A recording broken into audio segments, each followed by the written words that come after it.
Y'all, it's Kelt, and let's do another propaganda breakdown. This time, let's talk about Cosplaytriots. Roll clip.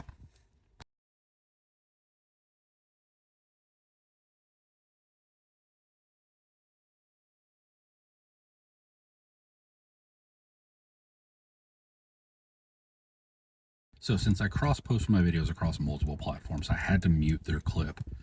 That entire thing is done to Phil Collins, In the Air Tonight. Good song, but doesn't necessarily strike fear in the hearts of my enemies.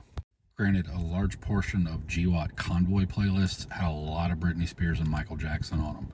So, I mean, I guess Phil Collins works for a war song if Britney Spears' Toxic worked for an amp up, let's go on a convoy song. But those three are Cosplaytriots. That is not a term I can take credit for. I know I've used it in the past, and a lot of people like to say that it's my term. I heard it somewhere, and it fits perfectly for what I'm about to talk about. A Cosplaytriot is a person who likes the military badass veteran aesthetic with never actually having done anything badass, military, or even patriotic. They are the type of people who will unironically tell you they almost joined, but the minute a drill sergeant got on their face, they would have knocked them out. And they've crafted their entire personality around this aesthetic.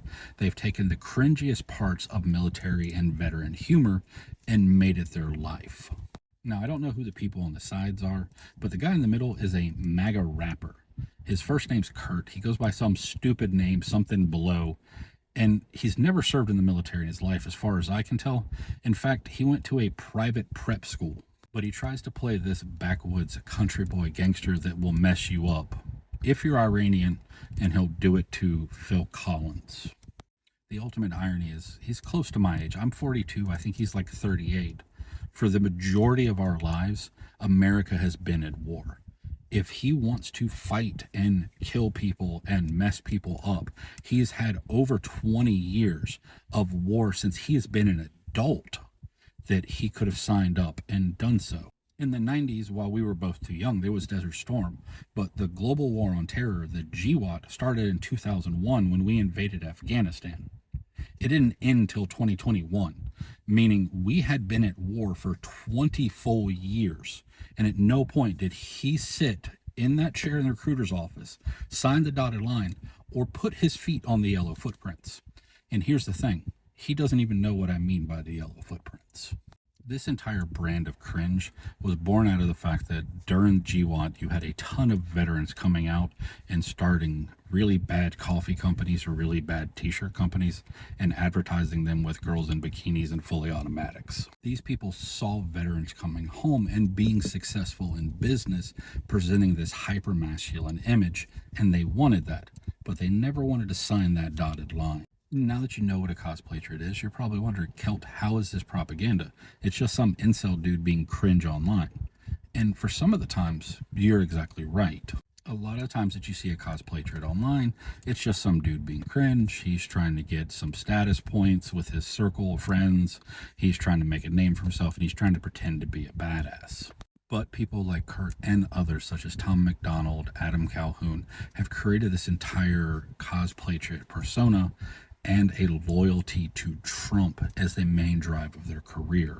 So this Cosplaytriot vigilantism that people like Kurt are pushing is propaganda. If the Iranians come to Florida, don't worry, we got them. I want you to couple that message that he's putting here, that, oh, the Florida boys are waiting for the Iranians to show up, with what the Trump administration is saying about supposed Iranian sleeper cells, and what I said about why Trump is saying that about Iranian sleeper cells in a previous video. What happens when you tell a bunch of racists who want to be ICE agents, want to be military, but don't want to sign the dotted line, that there's hidden Iranian sleeper cells, and don't worry, the Florida boys have them? You get what we saw back in 2001 after 9/11. People of Middle Eastern or North African descent, regardless of their religious affiliation, being assaulted by bigots who think that they're going to handle the problem of sleeper cells within the United States. In the early 2000s, after 9/11, we had children in schools being spit on and beat up by other children simply for not having the right skin complexion because they were brown. We had people screaming Islamophobic slurs while they attacked Sikh people, as in Sikhi, the religion, not Muslim, not Arab, a totally different group of brown people, because white bigots are stupid. And that's what this type of video, along with what the Trump administration is claiming about non-existent sleeper cells in the United States, is trying to drum up. Violence against people who don't look like this. Because if these boys wanted to fight, if they wanted to go to war and defend their homeland, that recruiter station's still open. That seat is still there, that line is still there to sign, and those yellow footprints are still there for them to stand on. But they're not doing that. They're standing here making TikToks to a Phil Collins song trying to look badass. So check on your friends. Check on the people in your community. Stand with them. Because I can promise you, a lot of them are not okay right now. They've lived through this before. It doesn't make it any easier just because it's the second go around. And in reality, it's not the second go around. For a lot of them, it never ended. But as always, stay vigilant, stay safe. I love you all. And until next time.